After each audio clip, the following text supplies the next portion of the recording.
तो गाइस मैं हूं अंकित और आप देख रहे हैं रेसलिंग फैंस नेटवर्क एंड ये रही भाई Q&A वीडियो शुरू करेंगे हम लोग सबसे पहले सुहेल किंग के क्वेश्चन से। क्वेश्चन है भाई का, क्या अंडरटेकर रेसल करेंगे एक आखिरी बार रेसलमेनिया 43 में आई एम सॉरी, ये एक आखिरी बार कितनी बार होगा भाई? अंडरटेकर रेसलमेनिया 33 से ही एक आखिरी बार रेसल करते आ रहे हैं एंड 10 साल बाद भी हम लोग यही बात कर रहे हैं कि क्या एक आखिरी बार रेसलमेनिया 43 में अंडरटेकर रेसल करेंगे?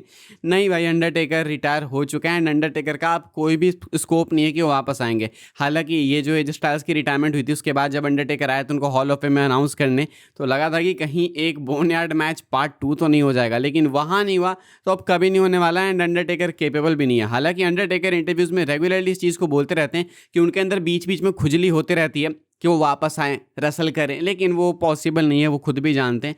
तो इसीलिए उम्र हो चुका है तो अब ये बिल्कुल भी पॉसिबल नहीं है, अंडरटेकर नहीं आएंगे भाई। इसके बाद जो अपना अगला क्वेश्चन है वो है अल्पन दास गुप्ता का एंड भाई के दो क्वेश्चन है। कहते हैं पहले क्वेश्चन में hypothetically if Roman misses WrestleMania but Rock becomes full timer from Royal Rumble to WrestleMania, will you accept that? बिल्कुल नहीं भाई। रोमन रेंस का होना नेसेसरी है रेसलमेनिया के टाइम पे। रॉक अगर आएंगे एंड रोमन ही मिस कर रहे हैं देन व्हाट्स द पॉइंट? ये नहीं है भाई कि रॉक आके WWE को बहुत कंट्रीब्यूट कर देंगे, वो एक दो अपीयरेंस में मज़ा आ जाएगा ये वो, लेकिन उसके बाद रोमन की भी नीड लगेगी। मुझे लगता है कि रॉक कोडी की फ्यूड होगी अगर रोमन मिस करेंगे तो। रॉक कोडी के बाद फिर क्या होगा? रॉक तो फिर मीनिया के बाद चले जाएंगे लेकिन रोमन तो रहेंगे ना। इसलिए रोमन को भी होना चाहिए, रॉक को भी होना चाहिए एंड अगर रोमन नहीं हो सकते तो रॉक से भी कोई बहुत ज़्यादा फ़ायदा नहीं है। रॉक नहीं होंगे, रोमन रहेंगे तो भी चलेगा। इसके बाद जो अपना सेकंड क्वेश्चन है वो है भाई का कि हुआ top 5 biggest draw in WWE rank करना है। तो देखो ये मैं अपने अजम्पशन से बता रहा हूँ बिकॉज ये नंबर्स हमेशा चेंज होते रहते हैं। नंबर 1 पे डेफिनेटली रोमन रेंस है। नंबर 2 पे I will say Brock Lesnar अगर मैं यूट्यूब नंबर्स को देखूँ तो। नंबर 3 पे आई will go with CM punk, Cody Rhodes number 4 पे एंड देन रैंडी ऑर्टन को रखूंगा मैं नंबर 5 पे। नंबर्स रेगुलरली बदलते हैं इसीलिए मैं आपको बता रहा हूँ भाई ऐसे। इसके बाद जो अपना अगला क्वेश्चन है वो है जेरेमी का एंड भाई का क्वेश्चन है, have you ever received backlash from fans for an opinion? By the way new subscriber, thank you भाई for subscribing and becoming a member of this family. क्या कभी मुझे बैकलैश मिला है मेरे ओपिनियंस के लिए सब्सक्राइबर से? कब नहीं मिला है भाई, ये पिछले वीडियो तक मिल रहा था, मुझे डेली बेसिस पे मिलता है एंड क्यों मिलता है उसके पीछे का रीज़न भी है, वैलिड भी है एंड ओपिनियंस जब भी आप सच्चे दोगे ना भाई, सही ओपिनियंस दोगे, कड़वे ओपिनियंस दोगे तो एक फैन बेस तो होता है जो आपके अगेंस्ट बोलेगा। अगर रोमन ब्रॉक में रोमन के सपोर्ट में बोलोगे तो लेसनर के फैंस उल्टा बोलेंगे। रोमन कोडी में कोडी के सपोर्ट में बोलोगे तो रोमन के फैंस उल्टा बोलेंगे। रोमन के सपोर्ट में बोलोगे तो कोडी के फैंस उल्टा बोलेंगे। मतलब हर किसी का फैन बेस है, अब तुम दोनों साइड बैलेंस करके नहीं चल सकते। चाहो तो चल भी सकते हो लेकिन मैं पर्सनली नहीं चलना चाहता। WWE में ऑलरेडी इंटरेस्ट काफ़ी कम हो गया एंड ये जो काम मैं करता हूँ भाई उसमें इंटरेस्ट कम हो जाएगा अगर मैं एज अ फैन एक्ट करना छोड़ दूंगा तो। अगर मैं ये दिमाग में बिठा लूँ कि भाई नहीं मैं ये बोलूँगा तो लोग हेट देंगे, ये बोलूँगा तो लोग गुस्सा हो जाएंगे, तो देन फिर मैं एक रोबोट की तरह हो जाऊँगा एंड फिर डेली का काम मुझे लगेगा कि मैं गधा मजदूरी कर रहा हूँ। इसीलिए मैं डेली भाई जब भी अपने ओपिनियंस देता हूँ तो ये भूल के देता हूँ कि लोग क्या रिएक्ट करेंगे क्या नहीं, क्योंकि अगर मैं वो कॉन्शियसली सोचते रहूँ तो देन मेरे अंदर का फ़ैन चला जाएगा एंड फैन चला जाएगा तो ये चीज़ों मैं दिन में 3 बार करता हूँ, 2 बार करता हूँ, वो मेरे से पॉसिबल नहीं हो पाएगी। इसके बाद अब बाकी सबके अपने ओपिनियंस है भाई, I will appreciate all of them भाई जो अपने ओपिनियंस दे के हेट करते हैं, सब चलता है मुझे क्योंकि मैं दे रहा हूँ तो तुम भी चलोगे भाई, कमेंट्स में ओपिनियंस दोगे तो कोई दिक्कत नहीं है, देते रहो एंड यही चीज़ है जो कि भाई इस कम्युनिटी को फन बनाती है। अदरवाइज अगर सब मैच्योरली बात करेंगे बैठ के हाँ ये सही ये गलत है तो क्या मजा भाई। इसके बाद अगला क्वेश्चन है तंजील का एंड क्वेश्चन है, what do you choose, Seth versus Roman at WrestleMania और Brock versus Roman in Hell in a Cell match at SummerSlam? ये चॉइस मेरे लिए बिल्कुल भी टफ नहीं है। सेथ रोमन रेसलमेनिया में आगे हो सकता है, नहीं तो आगे किसी समरस्लैम में हो सकता है, लेकिन लेसनर रूमर्ड है कि इस साल समरस्लैम में वो रिटायर हो जाएंगे।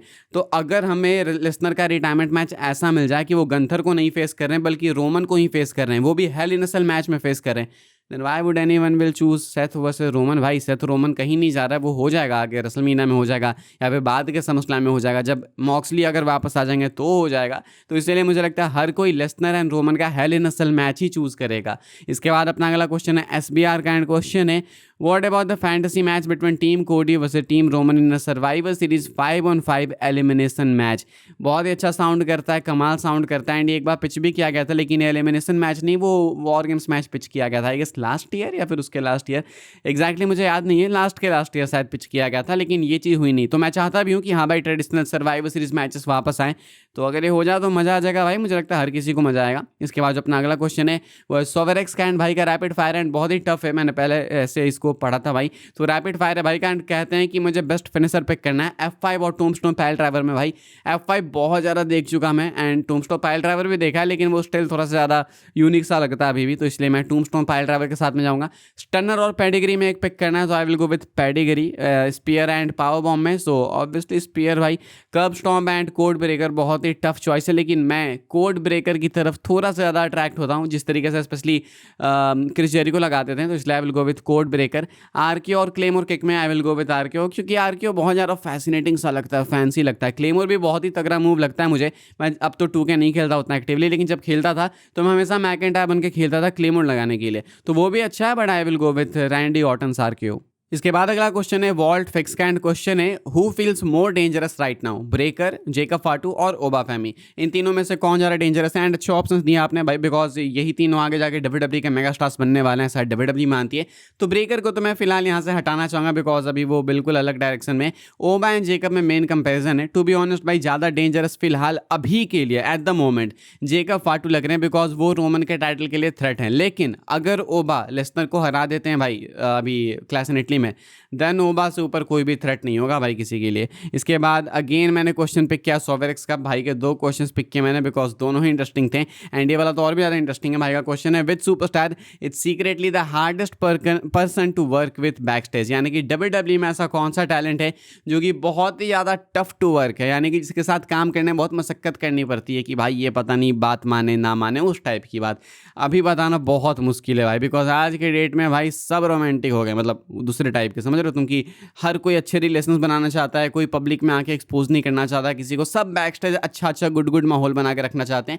मतलब आप उसको फेक भी बोल सकते हो, लेकिन पहले शॉन माइकल्स हुआ करते थे भाई, हर एक कोई कंप्लेन करता था कि शॉन माइकल्स के साथ काम करना असंभव है, ये बात ही नहीं मानता, ये अजीब है, रूड है, टॉक्सिक है, पता नहीं क्या क्या।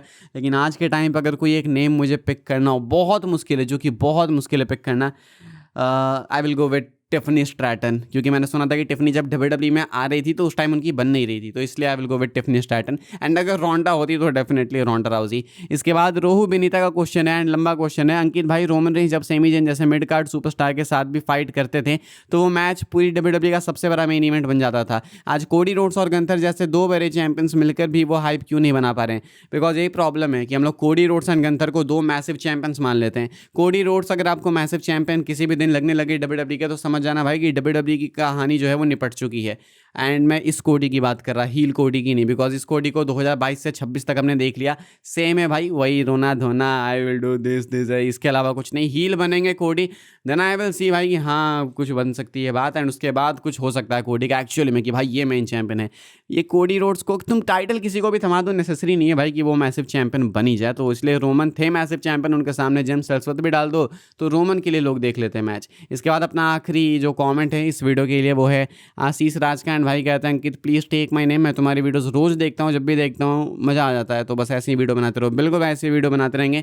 एंड शाउट आउट आपको भाई, एक्टिव सब्सक्राइबर्स जो होते हैं उनको मैं ऐसे कमेंट्स देख लेता हूँ तो शाउट आउट दे देता हूँ, तो शाउट आउट टू आशीष राज भाई। फिलहाल भाई बस इस वाली Q&A वीडियो के लिए ये सारे मैंने क्वेश्चंस पिक किए थे। मैंने संडे से पहले आज इसलिए किया बिकॉज संडे को है क्लास इन इटली, तो उस दिन तो नहीं करेंगे हम लोग, तो इसलिए बस मैंने अभी निपटा लिया। एंड क्लास इन इटली को बहुत ज़्यादा टाइम बचा नहीं है, सो लेट्स गेट रेडी भाई, बस Thursday Friday Saturday and then boom.